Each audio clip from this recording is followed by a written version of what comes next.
बोलिए श्री प्राणनाथ प्यारे की जय। बोलिए श्री सद्गुरु महाराज की जय।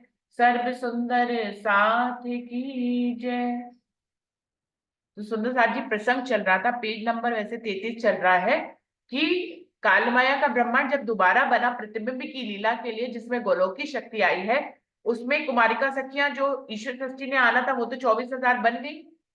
लेकिन जो सारे बाल गोपाल सब कुछ वैसे बन गए, लेकिन ब्रह्म शिष्टियों ने तो आना नहीं था अभी। ब्रह्म शिष्टियां तो अभी धनदेव चंद जी के समय पे आएंगी। तब तक तो फिर ब्रह्म शिष्टियां जो 12,000 सखियों की जगह पे कौन सी सखियां आएंगी? उनके रूप तो बन जाएंगे, विष्णु के जीव तो बन जाएंगे, लेकिन उनके अंदर बैठेगा कौन? 12,000 ब्रह्म शिष्टियों ने तो अब आना नहीं है प्रतिबिंब की लीला में। पूजा दीदी, 12,000 ब्रह्म सृष्टियां तो परातम में जागृत हो गई है, उनको तो प्रतिबिंब की लीला में कोई हस्तक्षेप करना नहीं है, वो तो आएंगी नहीं। तो उनकी जगह कौन आएगा? उनकी जगह आएंगी वेद ऋचाएं। 12,000 वेद ऋचाएं जो है आएंगी, वो तन पूरे हो जाएंगे फिर। 12,000 वो वेद गोलोक के। प्रसंग आया था कि वो टूटी फूटी थी, तो उनको जोड़ने के लिए रास का आनंद उनको मिलना चाहिए था। रास का आनंद उन्होंने कृष्ण से ये विनय किया था, गोलोकी वाली शक्ति से, कि हम टूट फूट गई हैं, आप हमें रास का आनंद देंगे तो हम जुड़ जाएंगे। जिनको अच्छा। नारद गाते थे बिना समझ के, तो वो टूट गई थी सारी वेद ऋचाएं। तो वो वेद ऋचाएं 12,000 रूप धारण करके, वो जो ब्रह्म सृष्टियों वाले जो तन थे, जिनमें जो विष्णु के जीव तो बनेंगे 12,000 रूप में, लेकिन उनके अंदर ब्रह्म सृष्टियां नहीं होंगी, उसकी जगह पे वेद ऋचाएं आएंगी। तो इस तरह से पूरा ब्रह्मांड प्रतिबिंब का पूरा हो जाएगा। उनके साथ जो है, उनको वेद ऋचाओं को रास का आनंद दिया गया, और कुमारिका सखियों के साथ गोलोक की शक्ति ने, क्योंकि अक्षर कुमारिकाओं के साथ कौन लीला कर सकते हैं? रास लीला अक्षर ब्रह्म कर सकते हैं। तो अक्षर ब्रह्म की शक्ति ही गोलोक की शक्ति जो है, वो उनके साथ रास लीला इस ब्रह्मांड में हुई है, जिसको प्रतिबिंब की रास लीला कहते हैं, जिसको शेष महेश सबने सुना था। और उन्होंने भी सुना था जिनकी पूरी बाह जल गई थी लकड़ी की तरह। मैं नाम मिस कर रही हूँ, किसी सुंदर साहब को याद हो तो बताएं। नरसैया दीदी। हाँ, हाँ, नरसैया। नरसैया। नरसैया नरसैया। नरसैया ने भी ये वाली प्रतिबिंब लीला में जाने की कोशिश करी थी। वो दरवाजे पे ही खड़े रह गए थे, नहीं जा पाए थे। कोई भी इस ब्रह्मांड में प्रतिबिंब की रासलीला में भी नहीं जा पाया। उस प्रतिबिंब की रासलीला से ही इशारा किया गया है असली रासलीला का, कि अगर कहीं का प्रतिबिंब होता है तो उसका कोई असल भी होता है। इस प्रकार से जो असल स्वरूप की रासलीला है, वो अपनी ब्रह्मवाणी में सबसे पहला ग्रंथ है जो राज के रूप में अवतरित हुआ है। तो इस प्रकार से पूरा ब्रह्मांड दोबारा बना, जिसमें सब लोग पूरे हो गए। ईश्वर सृष्टि वैसे ही आ गई, लेकिन 12,000 ब्रह्म सृष्टियों की जगह पे सिर्फ वेद ऋचाएं आई। तो कह रहे हैं दूसरा, जागनी लीला श्री अक्षरातीत के आवेश द्वारा ब्रह्मात्माओं को जागृत करने के लिए की गई। तो इस प्रकार से उन्होंने वेद ऋचाओं की इच्छा को पूर्ण किया इस वाले ब्रह्मांड में। गोलोकी श्री कृष्ण ने कंस का उद्धार किया, ब्रजा सखी का उद्धार किया। उसके बाद राधा जी जो है 100 वर्ष तक उनके वियोग में तड़पी, और फिर वो वापस जाकर गोलोक में अपने परातम में जागृत हुई। तो इस प्रकार से दूसरी जागनी लीला श्री अक्षरातीत के आवेश द्वारा ब्रह्मात्माओं को जागृत करने के लिए की गई थी। यह काल माया का जो तीसरा ब्रह्मांड प्रकट हुआ है, इसमें अक्षर ब्रह्म की सुरता और सत्ता आई थी, और गोलोकी श्री कृष्ण ने इसी प्रतिबिंब ब्रज रास में वेद ऋचाओं को गोलोक की गोपी जनों के साथ रासलीला का आनंद लिया। इस रासलीला में कौन था? जो प्रतिबिंब की पूरी तो पूरी होनी थी ना इसमें।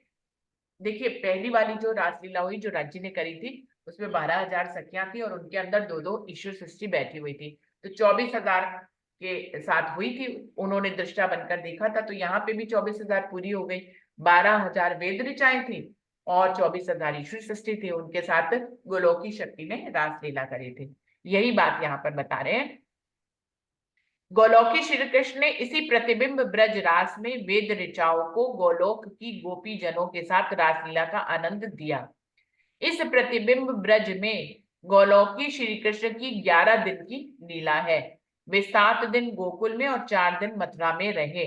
उन्होंने गजमल एवं कंस का संहार किया, और वसुदेव देवकी को बंधन से मुक्त कर उग्रसेन का राज तिलक किया। जैसे ही अपना ग्वाल वेश उतारकर नंद जी को दिया, उसी वक्त गोलोकी श्री कृष्ण की शक्ति उन वस्त्रों के साथ नंद जी के माध्यम से गोपियों में समाविष्ट हो गई। गोपियों के अंदर ही थे श्री कृष्ण। तभी तो बाद में राधा और सब सखियों को पता लगा कि हम जिस श्री कृष्ण का वियोग कर रहे हैं वो श्री कृष्ण तो हमारे अंदर ही है विद्यमान। जो वहां कृष्ण गए वो हमारे कृष्ण नहीं है, हम क्यों उनका वियोग कर रहे हैं। तभी तो फिर वो गोपियां गई नहीं ना कभी कृष्ण से मिलने भी। मिलने कभी गई नहीं, ये भेद ब्रह्मांड जान ही नहीं पाया कि जिस कृष्ण के लिए इतना तड़पती थी, उनकी हाँ याद में जी। 100 वर्ष तक रही।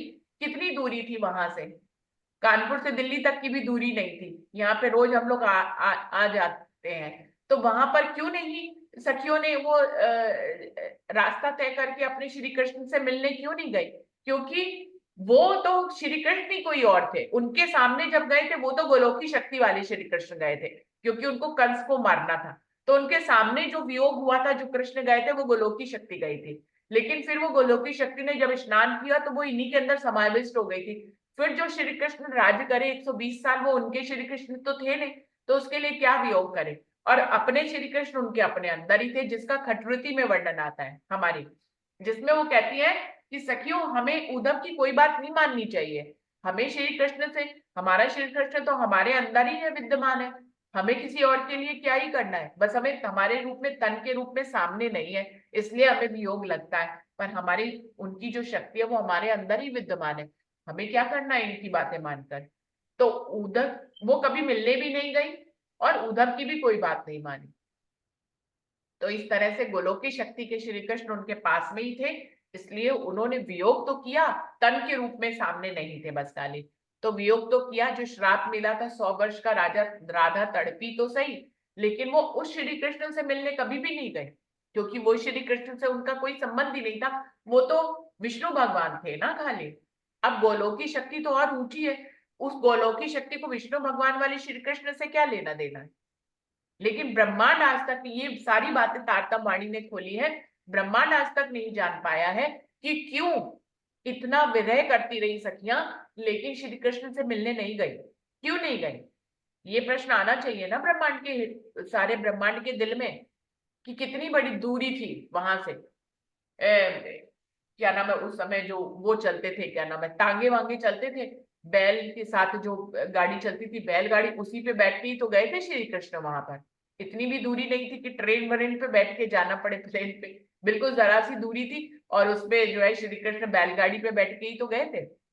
तो सखिया भी तो जा सकती थी, नहीं गई वो, क्योंकि उनका उस श्री कृष्ण से कोई मतलब ही नहीं था। वो विष्णु में श्री कृष्ण थे, सख्या गोलोकी थी, तो उनको तो गोलोकी श्री कृष्ण से मतलब था, उनसे उनका प्रेम था। विष्णु भगवान वाले श्री कृष्ण से प्रेम ही नहीं था, तो उनके लिए क्या ही तड़पती, इसीलिए वो सामने होते हुए भी उनके पास कभी नहीं गए। तो सुंदर सा जी, हम लोग को इस तरह से समझ में आ गया। पूजा दीदी कोई और बात रह गई है। दीदी वो कृष्ण तो चले गए गोलोक में, फिर ऐसे ही रही सखियां।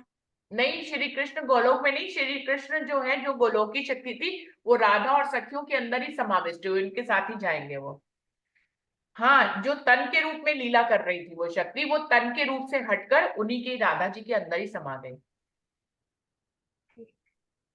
जाएंगे फिर गोलोक में, वो अकेले जाके क्या करेंगे। जैसे राज्य हमारे बिना परम धाम में क्या करेंगे। अकेले परम धाम खोलकर हमारे किसके साथ लीला करेंगे। गोलोक की शक्ति भी राधा और सखियों के साथ तो लीला करती थी गोलोक में। तो जब राधा और सखियां इस काल माया के ब्रह्मांड में है, तो उनको जो भी श्राप मिले वो पूरा करके जब जाएंगी, तभी गोलोक की शक्ति भी जाएगी। गोलोक की शक्ति भी जुदा नहीं होती है अपनी राधा और सखियों से, तो वो गोलोक की शक्ति राधा और सखियों के बीच में ही समाविष्ट रही उतने साल तक, जब तक सखियों के तन रहे 100 वर्ष तक, तो गोलोक की शक्ति भी राधा और सखियों के साथ ही रही। इसका एहसास उन्हें धीरे धीरे बाद में हुआ, पहले उनको वियोग करती रही, उनको नहीं पता लगा कि लेकिन तन के रूप में सामने लीला नहीं हो रही थी, तो उनका श्राप पूरा हुआ, जो राधा को श्राप मिला था कि आप एक दिन श्री कृष्ण के वियोग में नहीं बिता पा रहे हैं, तो अभी तो आपको 100 वर्ष उनके वियोग में बिताना पड़ेगा। तो उनके अंदर समाविष्ट तो थे, लेकिन बाहर तन के रूप में लीला करने के लिए श्री कृष्ण नहीं थे। हाँ दीदी, ये श्री कृष्ण सीरियल में दिखाते हैं पूरा इसका 100 100 साल की जो जुदाई। हाँ, गोलोक की शक्ति उन्हीं के अंदर थी। प्रणाम जी दीदी। दीदी से अब मतलब अभी चैट पे एक पोयम भी आई है, जो सुरेंद्र शर्मा है ना, फेमस कवि है, आपने सुना होगा सुरेंद्र शर्मा, एक फेमस कवि है।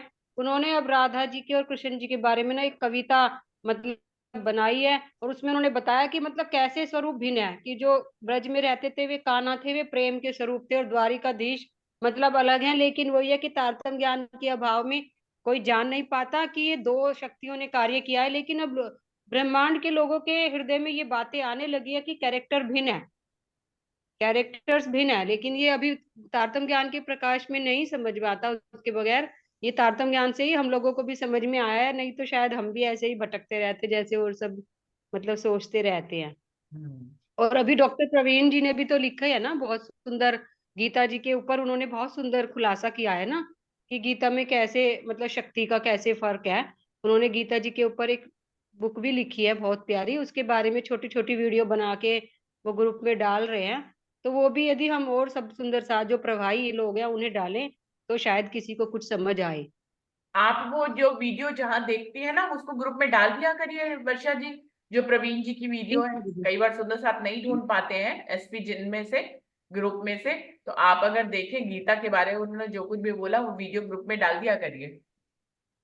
ठीक है दीदी, ऐसे मैं डाल ही दूंगी, मेरे इन पास है। ऐसे ही पहले एक उद्धव गीता भी लिखी गई, जिसमें ये बताया गया था कि वो कृष्ण सखियों ने उनका उपदेश नहीं माना, गोपियों ने, तो उनको भी प्रेम के रंग में ही रंग दिया उसमें, कि उद्धव को भी प्रेम का महत्व मानना पड़ा था कि ये कृष्ण हो रहा है, इनके कृष्ण तो इनके पास ही है।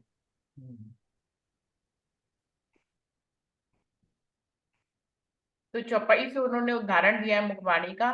दिन 7 गोकुल में रहे, 4 दिन मथुरा के कहे, गजमल कंस को कारज कियो, उग्रसेन को टीका दियो, तब राज भागे को कियो संगार, तब बल पराक्रम न रहो लगार। ये मुखवाणी की चौपाई का उदाहरण दिया है उन्होंने। जब श्री कृष्ण जी ने असुरों का संहार कर ग्वाला भेष को उतारा और उसे नंद जी को दे दिया, तब उन्होंने फिर से ब्रज की गोपियों के साथ प्रकट मिलाप नहीं किया। उसी दिन से राधिका महारानी का श्री कृष्ण जी से 100 वर्ष का वियोग हो गया। जब 100 वर्ष बीत गए तब राधिका महारानी ब्रज गोपियों सहित तन त्याग कर गोलोक पधारी, और गोलोक की निज जिस सामग्री ने आकर 84 कोस में विस्तार किया था, वह फिर से गोलोक वापस पहुंची। और जब ग्वाल वेश उतारकर राजसी वस्त्र धारण किए तब गोलोक की शक्ति उतर जाने से श्री कृष्ण बलहीन हो गए, और मथुरापुरी में रहते हुए कुछ समय व्यतीत होने के बाद जरासिंह ने आकर मथुरापुरी को घेर लिया, तो श्री कृष्ण जी भी चिंतित हुए। और आए जरासंध मथुरा घेरी सही, तब श्री कृष्ण जी को अति चिंता भई, यो याद करते आया विचार, तब कृष्ण विष्णु में भय निर्धार, तब वैकुंठ में विष्णु ना रहे, इत 16 कला संपूर्ण भय, यादिन थे भयो अवतार, ये प्रकट वचन देखो विस्तार। ये मुखवाणी की चौपाई का है कि जब गोलोकी शक्ति चली गई तो श्री कृष्ण का जो वो तन था वो शक्तियों से रहित हो गया। और जब मथुरा जरासिंह ने मथुरा आकर घेरा, उनके ऊपर आक्रमण किया, तो वो उनका सामना करने में खुद को असमर्थ पा रहे थे। तब उन्होंने याद किया, जब उनको याद किया तो फिर उनको अपना विष्णु में स्वरूप याद आया, तब वैकुंठ से 16 करा संपूर्ण विष्णु भगवान जो है वो इनके अंदर समाविष्ट हुए। तब उन्होंने जो है जरासिंह का वध किया। तो वो कह रहे हैं कि ये यहां से विष्णु के अवतार की लीला आप मान सकते हैं, लेकिन इससे पहले वो कोई भी अवतार की लीला नहीं है, वो तो अक्षरति पूर्ण पारब्रह्म की आवेश की लीला है। उसको अवतार की लीला में जोड़ना गलत है। श्री कृष्ण जी के रोम रोम में चिंता व्याप्त हुई, तब एकाएक तेजोमयी विष्णु भगवान की शक्ति वैकुंठ से आकर उनमें समावेश हो गई। उस दिन से विष्णु भगवान का अवतार माना गया है। अब यहाँ से मथुरा द्वारिका लीला, महाभारत युद्ध इत्यादि विष्णु भगवान की लीला है। यहां से ये विष्णु भगवान की लीला शुरू होती है। कहां से? जब जरासिंह ने मथुरा घेरी तब जो है विष्णु की शक्तियां जो है इनके अंदर आई कृष्ण के तन में, तब यहां से अवतार की लीला शुरू मान सकते हैं। तो यहाँ पर ये वाला खंड भी संपूर्ण हो रहा है सुनीता जी। और अब अत जागनी खंड पेज नंबर 35 शुरू होता है। जब कलयुग के 4600 वर्ष से अधिक व्यतीत हुए तब ब्रह्म वासनाएं फिर से मृत्यु लोक में प्रकट हो गई। तब तक कलयुग के कितने वर्ष व्यतीत हो गए थे? 4600 वर्ष से अधिक व्यतीत हो गए। इन सब में प्रतिबिंब की लीला हो गई, फिर विष्णु की लीला हो गई, महाभारत की लीला हो गई, और मोहम्मद साहब की लीला हो गई। मूल सखिया धाम कीजे सो फेर आई धरी इत देह, उम्मेदा न हुईया पूर्ण धाक मन में रही, ता कारण धनिये हुक्म कियो सही। ठीक है, उनकी इच्छा पूर्ण नहीं हुई थी, इसके लिए राज्य महाराज ने फिर से काल माया का ब्रह्मांड पहले ही बना दिया था, उसमें इतने वर्ष व्यतीत हो गए, तब सखियों को दोबारा इस ब्रह्मांड में भेजा गया। योग माया में अखंड रास खेलकर निज प्रियाएं ब्रह्म वासनाएं परातम में जागृत हुई, पर खेल देखने की चाह पूर्ण नहीं हुई। तब अंतर्यामी श्री राजी ने सखियों के दिल की बात जानकर फिर से तीसरे ब्रह्मांड में उनकी चाह पूर्ण करने के लिए मृत्यु लोक भरत खंड में उतार दिया उन्हें। फिर से दोहा भरत खंड में आयकर भूल गई घर आप, देश कुटुंब कुल जाति में निस्दिन लागी जाप। भरत खंड में आ तो गई और अपने मूल घर परातम के घर परमधाम को भूल गई, कुटुंब और जाति में ऐसी निमग्न हुई कि वहीं कहीं जाप करने लग गई। ये हमारा लोगों का हाल हो गया कि हमें कालमाया का ब्रह्मांडी अब सच्चा लग रहा है, यहीं के रिश्ते सच्चे लग रहे हैं, अपने पति बच्चे सब सच्चे लग रहे हैं, और हम खुद को भी तो सच्चा मांग रहे हैं। हम लोग भी झूठे हैं जबकि हम अपने आप को सच्चा मानते हैं। हम सारी दुनिया को झूठा मान ले, हम खुद को झूठा नहीं मान पाते। अपनी मैं के लिए तो जी रहे हैं यहाँ पर, मैं ये मैं वो है ना, हम सारी दुनिया को झूठा मान ले। चलो रिश्ते झूठे हैं, चलो सब कुछ झूठा है, पहले सबसे पहले तो ये मानिए ना कि हम झूठे हैं, हम अपने आप को झूठा नहीं मान पाते। इस प्रकार ब्रह्म वासनाएं इस कलयुग में आकर नाना देश, नाना जाति, वर्ण, कुल के अनुसार व्यवहार करने लगी और स्वयं को, अपने प्रेम को, निज प्रियतम प्राणधन जीव के जीवन श्री राजी महाराज को और दिव्यपुर धाम को भूल गई तथा कुल कुटुंब परिवार माया में फंस कर नाना प्रकार के दुख भोगने लगी। अब जब परिवार में फंसेंगे तो दुख तो आएंगे ही आएंगे। कभी रिश्ता दुख देगा, कभी परिस्थिति दुख देगी, कोई ना कोई तो दुख देगा। जब रिश्ते बनाएंगे तो रिश्ते दुख देंगे ही देंगे। देखिए, दो द्वैत की दुनिया है, रिश्ते बनाने पर रिश्ते सुख भी देते हैं तो रिश्ते दुख भी देते हैं। सच्चिदानंद पुरुषोत्तम श्री राजी महाराज जी से जो प्रेम संवाद किया था वह भी भूल गई और उन्हें पूर्व की कुछ भी बात ना याद रही। कोई भी बात अब सखियों को याद नहीं है। राजी याद दिला रहे हैं, हमें लगता है कि हम ही ने ये बातें की थी, हमारे मुंह से सब अपना अपना निकलता है, हमारी लीला ब्रज की, हमारी लीला रास की, है ना, ये सब हमारे मुख से अभी निकलता है। तो हम सब अब इतना राज्य की वाणी में पारंगत हो गए हैं, उनकी बातें इतने सालों से सुन सुन के पढ़ पढ़ के हम इतने पारंगत हो गए कि ब्रज की लीला भी हमारे मुंह से अपनी लीला निकलती, रास की लीला भी अपनी लीला निकलती है, लेकिन इस तन को झूठा हम नहीं कह पाते। सब कुछ हो रहा है, परमधाम हमारा, राजी श्यामा जी हमारे, परमधाम की लीला हमारी, ब्रज की लीला हमारी, रास की लीला हमारी, सब कुछ हमारा, लेकिन ये झूठा ये नहीं होता। मूल मिलावा में बैठे हुए श्री राजी महाराज ने इन प्रियाओं की दशा देखकर निज प्रिया आनंद स्वरूपा श्री श्यामा जी से कहा कि हे प्रिय, खेल में जाकर तुम्हारी अंगनाएं भूल गई और नाना प्रकार के दुख भोग रही हैं। अब तुम भी खेल में जाओ और उनको उपदेश देकर तथा उनकी परातम की पहचान कराकर उन्हें जागृत करो। मैं भी तुम्हारे साथ रहूंगा, तुमको अकेले नहीं छोड़ूंगा। तो श्यामा महाराज धनंजय चंद जी के रूप में आ गए। श्री श्यामा जी लई धनी आवेश, ना मूकू तमे एकला।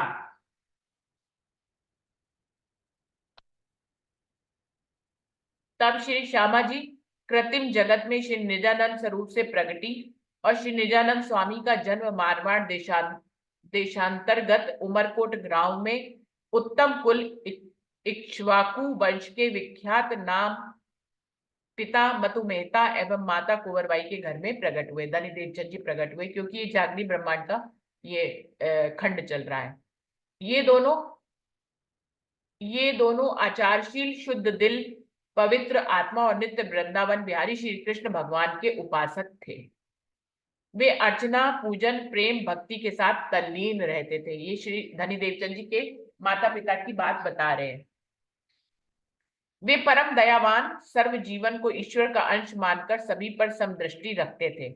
ऐसे पवित्र पात्र को जानकर विक्रम संवत 1638 के अश्वनी शुक्ल चतुर्दशी को निजानंद स्वामी श्री देवचंद जी प्रकट हुए। जब आप श्री निजानंद स्वामी मात्र 5 वर्ष के हुए, तभी से वैराग्य उत्पन्न हो गया और पूर्णब्रह्म सच्चिदानंद की खोज में प्रवृत्त हो गए। जैसे जैसे आपकी अवस्था बढ़ती गई, वैसे वैसे आपके हृदय में वैराग्य जागृत हो वृद्धि को प्राप्त होने लगा। ये तो सब लीला हमें भीतर से पता ही है कि कैसे धनी देवचंद जी का जन्म हुआ, फिर कैसे कैसे उनके अंदर वैराग्य भावना उत्पन्न हुई, कैसे कैसे वो कच्छ देश गए और कैसे कैसे उन्होंने सब धर्म ग्रंथों में जो है खोज करी और कैसे 40 वर्ष के बाद 40 वर्ष तक भागवत सुनने के बाद उनको राज्य का दर्शन हुआ। श्री नित्यानंद स्वामी ने मारवाड़ देश में संत महात्माओं के पास जाकर परब्रह्म परमात्मा की प्राप्ति के लिए अपनी जिज्ञासा व्यक्त की, पर उन लोगों ने से परात्म की प्राप्ति न होने के कारण वे अन्य प्रदेशों में चले गए और कच्छ देश में जाकर नाना मत संप्रदाय, संन्यास आश्रम तथा योगाश्रम और भी मत मतांतरों में जाकर खोज की।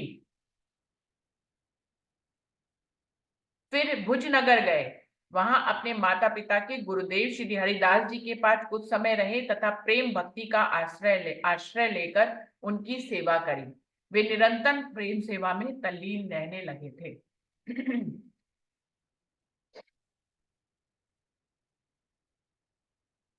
श्री राजी महाराज ने उन्हें निज आनंद शक्ति जानकर 2 बार दर्शन भी दिए, पर उनकी आत्मा जागृत होकर अपने धनी की पहचान पूरी ना कर सके, क्योंकि यह भूमिका भूलने की है। अब देखिए, श्यामा महारानी सर्वशक्तिमान है, वो भी तक राज्य को पहचान नहीं पा रही, उनको भी राज्य दर्शन दे रहे हैं, लेकिन श्यामा महारानी नहीं पहचान पा रही। कच्छ देश में भी जाते समय दर्शन दिए सिपाही के वेश में, नहीं पहचान पाई। तो सुंदर साथ जी, कहिए हमारे जीवन में भी हमें दर्शन हुए, हम पहचान ना पाए। जब श्यामा महारानी नहीं पहचान पाई तो हम भी कैसे? साधारण तन के रूप में ही तो दर्शन होते हैं, कोई आपको नूरी स्वरूप से तो शूषणा करके तो दर्शन होंगे नहीं, जैसे हम सीरियल्स में देखते हैं कि किसी ने भक्ति करी और शंकर भगवान ऐसे करके एक देवीय रूप में प्रकट हुए और जो कहे तथा तुम्हारी सारी इच्छाएं पूरी हो जाएंगी। तो इस तरह के दर्शनों की हम अभिलाषा करते हैं, पर ऐसे दर्शन होते नहीं है। जितने भी दर्शन अगर आप देखें तो सब साधारण रूप में ही हुए हैं। सुंदर साथ जी, हम कहते हैं हम राज्य तक नहीं पहुंचे, राज्य हम तक पहुंचे होंगे, हम ना पहुंचे होंगे राज्य तक, लेकिन राज्य तो हम तक पहुंचे होंगे। और राज्य हम तक पहुंचे होंगे तो किसी तन में आए होंगे हमारे सामने, हम ना पहचान पाए होंगे। श्यामा महारानी अक्षरतीर्थ पूर्ण प्राब्रह्म को खोजने के लिए जा रही है, वो राज्य तक नहीं पहुंच पा रही, लेकिन राज्य तो उन तक पहुंचते हैं ना हर जगह, वो तो सर्वशक्तिमान है, राज्य तो पहुंचते हैं ना। देखिए सिपाही के रूप में राज्य उन तक पहुंचे कि नहीं पहुंचे, नहीं पहचान पाए। संकेतिक मिल जाते हैं ना, संकेत मिल जाते हैं हमें, संकेत मिलते हैं, पहचान नहीं लेकिन होता। संकेत को कैच करने वाला एंटीना भी तो हमारे अंदर होना चाहिए। होना चाहिए। धनी देवचंद जी का भी एंटीना कब जागा? जब वो आलोक हो गए।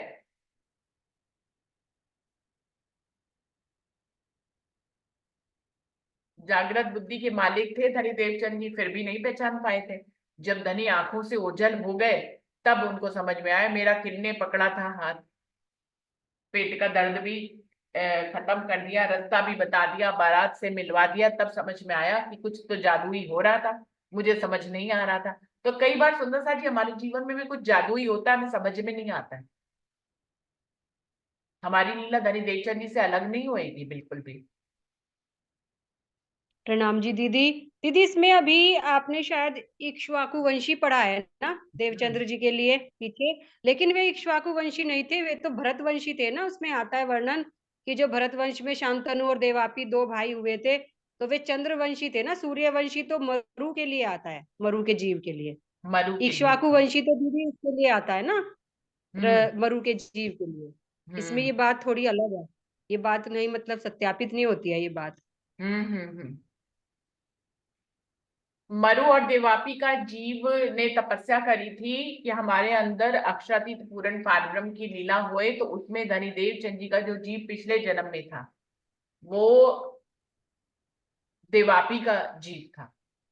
तो देवापी, हाँ, वो सूरज थे और ये चांद के रूप में थे। हाँ वो जी दीदी, ऐसे ही आता है क्योंकि हाँ, रामचंद्र जी सूरज, तो सूर्यवंशी थे ना। वो रामचंद्र जी तो सूर्यवंशी थे। सूर्यवंशी महराज थे। ठाकुर जो है वो सूरज के रूप में उनको कहा गया, इनको चांद के रूप में कहा गया है। तो ये चांद के कुल के थे, ये सही कह रही है वो वर्षा। तो इसमें तो यही लिखा हुआ है जिसको हम लोग पढ़ रहे हैं।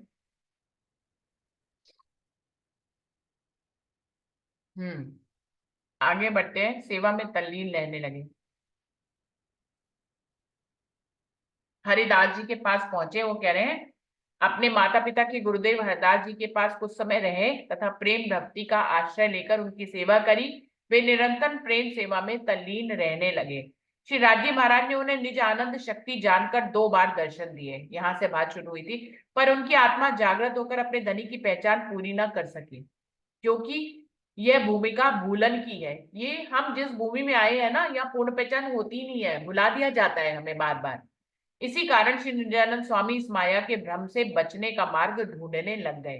तत्पश्चात सच्चिदानंद श्री दास जी की प्रेरणा होती गई, जिससे आप नित्यानंद स्वामी कच्छ देश से सौराष्ट्र अंतर्गत जामनगर आए और यहाँ आकर सत्संग कथा श्रवण कर ब्रह्म प्राप्ति की जिज्ञासा से 1 वर्ष तक प्रयासरत रहे।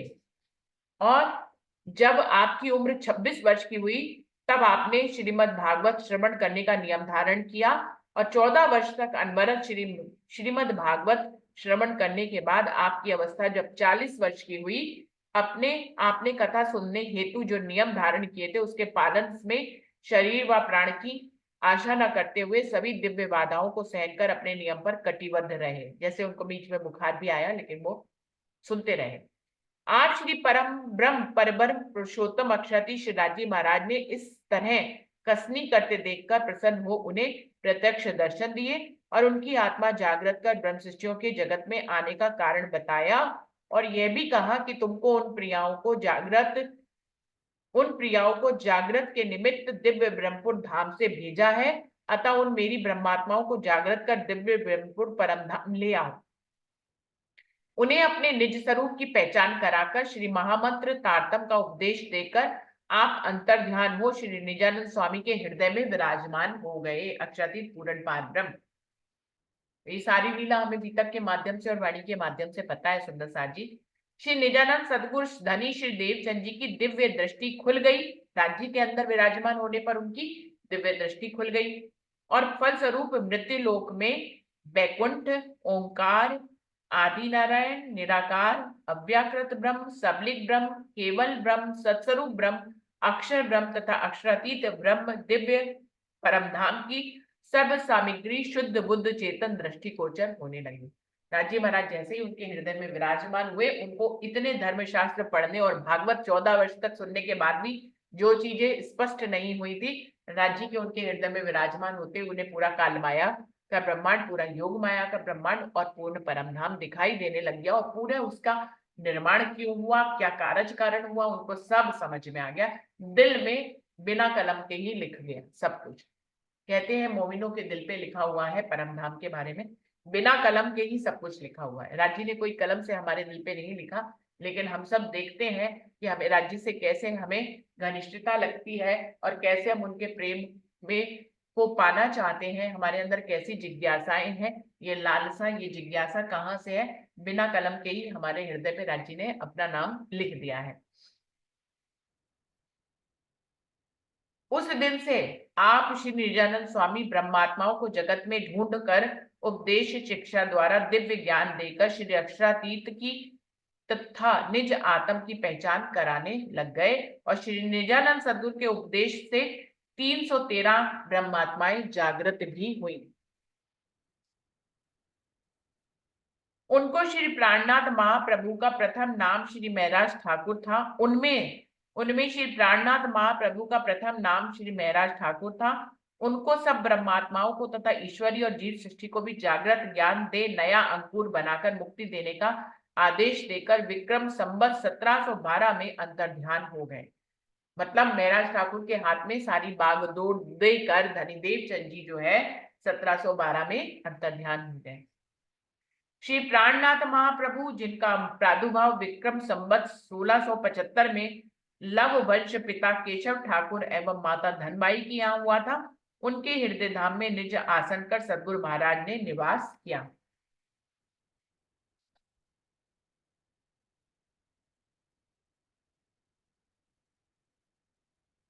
आप श्री प्राणनाथ जी तीनों सृष्टि, ब्रह्म सृष्टि, ईश्वर सृष्टि और जीव को जागृत करने तथा मुक्ति देने के लिए देश देशांतर में भ्रमण कर उपदेश करने लगे और अरब देश, सिंध, सौराष्ट्र अनेक स्थानों का भ्रमण करते हुए सूरत पहुंचे।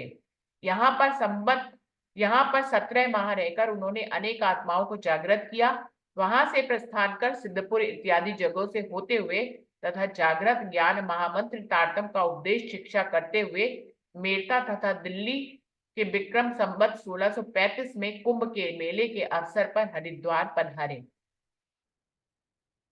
वहां पर अनेक मतांतरों संप्रदायों से शास्त्रार्थ संवाद करके विजयानंद बुद्ध निष्कलंक नाम से प्रसिद्ध हुए और वहां से पुनः दिल्ली आए और औरंगजेब बादशाह को अनेक शास्त्रों, वेद पुराण, कुरान, हदीस आदि से ज्ञान देकर उसे समझाते हुए हिंदुओं पर जुल्म करने से उन्होंने रोका। सारी बीतक की बात बता रहे हैं। यहां से चलकर आमेर, सांगानेर, उदयपुर, मंदसौर, उज्जैन, औरंगाबाद और रामनगर इत्यादि ग्रामपुर होते हुए श्री 5 पद्मावतीपुरी धाम पन्ना पहुंचे और वहां पर महाराजा श्री छत्रसाल जी को ब्रह्म वासनाओं में सकुंडल की वासना परखकर उपदेश देकर जागृत किया और तत्पश्चात ब्रह्म ज्ञान महामंत्र तारतम सुनाकर दीक्षित भी किया। महाराजा छत्रसाल के यहाँ कुछ काल तक निवास किया और राज तिलक कर खड़ग बल और ब्रह्म ज्ञान बल दिया। उसके पश्चात हीरो का वरदान देकर उन्हें सब राजाओं का सिरताज भी बनाया। देश देशांतर में उपदेश करते शास्त्र, वेद, वेदांत के गूढ़ रहस्यों से युक्त सच्चिदानंद श्री राजी की कृपा से अपने मुखारबिंद से जो वाणी प्रकट हुई थी उसको 14 ग्रंथों में संग्रहित कर श्री मुखवाणी, स्वसम वेद, तारतम सागर, कुंजन स्वरूप आदि नामों से सुंदर साथ के समक्ष रखा और तत्पश्चात आप श्री प्राणनाथ जी महाराज छत्रसाल जी को सुंदर साथ का संपूर्ण दायित्व सौंपकर और अपनी जागनी का सारा भार समस्त सुंदर साथ पर रखकर विक्रम 1751 में ब्रह्मलीन हुए। तो यहाँ तक ये खंड संपूर्ण हुआ। तो पूरी बीतक की बात उन्होंने जागनी तक की बता दी। 5वें दिन की लीला भी तक बता दी। 6ठे दिन की लीला से फिर मोमिनों की लीला शुरू हो गई कि किस प्रकार जो है 1751 में महाराज ठाकुर जो है वो ब्रह्मलीन हो गए। उन्होंने अपना सारा कार्यभार महाराजा छत्रसाल जी को दे दिया और ब्रह्मवाणी ये सबको देकर गए जो हम लोग आज तक मंथन कर रहे हैं। इसी के कारण हम लोग आज तक आपस में एक दूसरे से जुड़े हुए हैं और राज्य से भी जुड़े हुए हैं। तो इस प्रकार से सारी लीला उन्होंने बता दी है। अब कल से शुरू होगी गोपाल मणि जी के जन्म की बीतक, कैसे उनका जन्म हुआ, कैसे जो है वो उनकी लीला आगे बढ़ गई। ये 38 पेज पर समाप्ति हुई है। अब कल से हम लोग गोपाल मणि जी की बीतक, जन्म की बीतक पढ़ेंगे और उनकी विशेष जीवन के विशेष पहलुओं को हम जानेंगे। कुछ लोगों ने पढ़ी भी होगी, लेकिन दोबारा परमहंसों की बीतक को जब हम पढ़ते हैं तो कुछ नया जोश और नई शक्ति हमारे अंदर आती है और हमें कुछ नई बातें भी पता लगती है, कुछ हमारे दिल की आंकड़ी भी खुलती है परमहंसों की बीतक से और हमें जानने के लिए भी बहुत सुंदर मार्गदर्शन मिलता है। तो परमहंसों को सदैव अपने जीवन में उनकी बीतक को पढ़ते रहना चाहिए कि हमारे जीवन का मार्गदर्शन उनके माध्यम से होता रहे। यहीं पे समाप्त करते हैं आज का। बोलिए श्री प्राणनाथ प्यारे की जय, बोलिए श्री सतगुरु महाराज की जय, सर्व सुंदर साथ की जय। प्रणाम जी, सभी सुंदर साथ जी को प्रेम प्रणाम जी। प्रणाम जी, सभी सुंदर साथ जी को प्रणाम जी। प्रणाम जी। प्रणाम जी, प्रणाम जी, प्रणाम जी, प्रणाम। कल कोई 1 मिनट